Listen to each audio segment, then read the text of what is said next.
Hey, I'm Chrissy Joy with SouthernPlate.com, and I'm going to try to do a quick video today. I have something I want to talk about, but I'm going to start with a question of the day from CosmHaltonCornbread.com. Connie has some prompts for the week, and today's question is, what was your least favorite subject in school? My least favorite subject in school, I would almost say math, but no, it's actually history.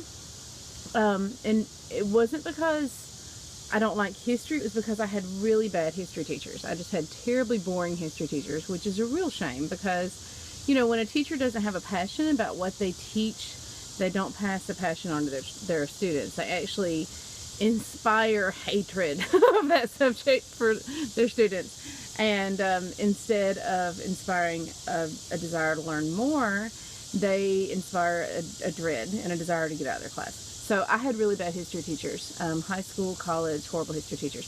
But now, now that I'm homeschooling, I have become very passionate about history because we have this wonderful book. We're actually doing 2 history programs. We're doing what's with our curriculum. We chose kind of a curriculum this year, a box curriculum is what they call it. But then the history we started last year, we loved so much, we're not stopping. So we're doing 2 histories. And that's The Story of Our World by Susan Wise Bauer. Absolutely fascinating. So what we do is we do our regular history, and this we don't even consider it part of school. A couple times a week we go and get in bed and cover up and cuddle, and we read this as if it was a novel. And I have all her books. We're finishing up the first one now. This is volume 2, from the fall of Rome to the rise of the Renaissance. Volume 3 is from Elizabeth to the first to the 49ers. Volume 4 is the modern age, from Victoria's empire to the end of the USSR. So we love the story of our world. Another thing that we have done this year in school, one of the benefits of homeschooling is that you are able to teach the regular stuff, you know, like they teach in other schools. Well, not everything they teach in other schools. You know, you can teach the things that are appropriate for children to learn. And you're able to teach them how to think for themselves rather than conform and think like everybody else, you know. But you're also able to teach them really valuable life skills.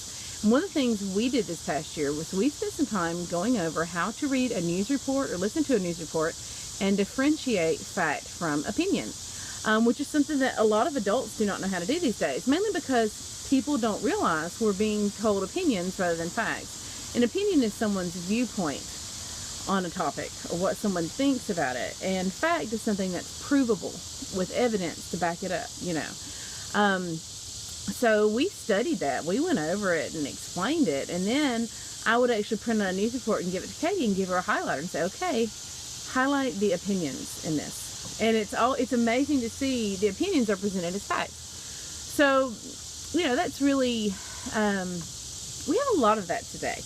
Most of our news, you know, it's all presented from a viewpoint, from a slant, no matter what you watch. I mean, I'm telling you, no matter what. So it's important that we read things for ourselves and that we decide for ourselves and that we just, you know, kick off the thinkerator, get it going. Don't just let other people tell you what's going on in the world, you know. Currently, apparently I was very bad at math in school because right now, apparently, according to a lot of news sources, we have the unemployment rates are really low. The economy is doing well.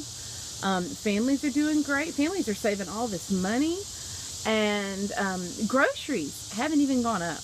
I mean, and that's crazy because in my distorted mind, it seems like mini groceries have increased 40 to 60%. Beef is almost double, but that's actually not the case according to the news and according to I actually watched a USDA video earlier this year that said that grocery prices, despite what people thought, were actually only rising 2%. So isn't that surprising? You know, it's yeah. So, you know, it's important that we keep our eyes open. We don't just listen to everything people tell us, and that we think for ourselves. And so, which brings me to my real point of this video today. I have actually written down a few questions I want to ask you, and I've written them down because I want to avoid injecting my opinion and what I feel, you know, about it. So oftentimes if I write things down, it helps me kind of toe the line a little bit, because y'all don't need to hear my opinion on these things, because you're intelligent people and you need to look it up and think for yourself. So I have a few things that I would like for you to make sure you know about. And hopefully you can already answer these questions. Hopefully you already know exactly your answer to these questions. If not, I just want to I would really like for you to look these things up. Okay, let's see. What is going on in Greece right now? Are you really aware of what's going on in Greece right now? And then beyond that, what do you think life is like for someone in Greece right now? What would life be like for you if you and your family picked up from our country and put in Greece right now? What would life be like? I want you to really think about that. Look into that. If you could I'd love to find a blogger who's living in Greece and posting about daily life there. I would love to find that. If you find one, let me know.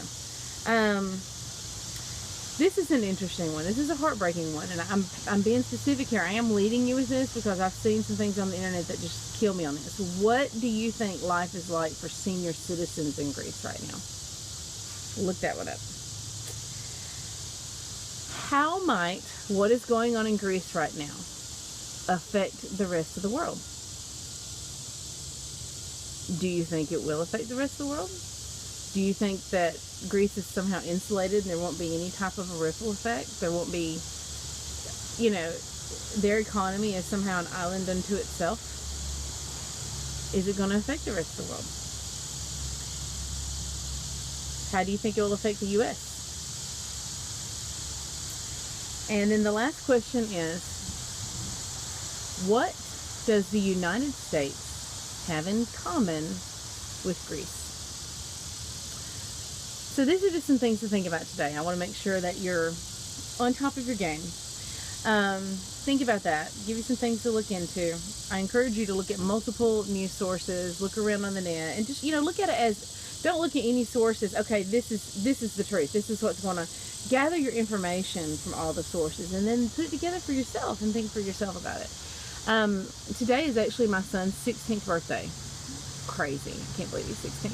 It's 10:30 right now as I film this, and he's still in bed, of course. But when he wakes up, we always, on their birthdays, we decorate their door with all these streamers and things, and he's got all these streamers and ribbons hanging from his door. We're not going to be able to go get his license today because due to budget cuts in our state, severe budget cuts, because of our fabulously flourishing economy, they had to get appointments to take tests because they're so understaffed. And some people go and wait all day and still don't get to take their test. And when we looked a while back, the nearest appointment, this is July 6th, and the soonest appointment they had to take a test where we live was July 29th. So we're actually going to go, one day this week, we're going a couple of counties over where they have a smaller department, not many people waiting, and we're going to try to be there when they open and take our tests. He's going to take his driving test in to get his license. We had to go to another county to get his learner's permit, and we waited a very long time for that too because of and that was over a year ago. So this has been going on for a while, but the economy's great. Hey y'all, seriously, everything's fine. So today is Brody's birthday. He's got a few special things planned with his friends today. We're going to have his party in a couple of weeks because he's got some friends that are out of town and stuff, and he wants most of them to be able to come. And Wednesday is actually the anniversary of southernplate.com.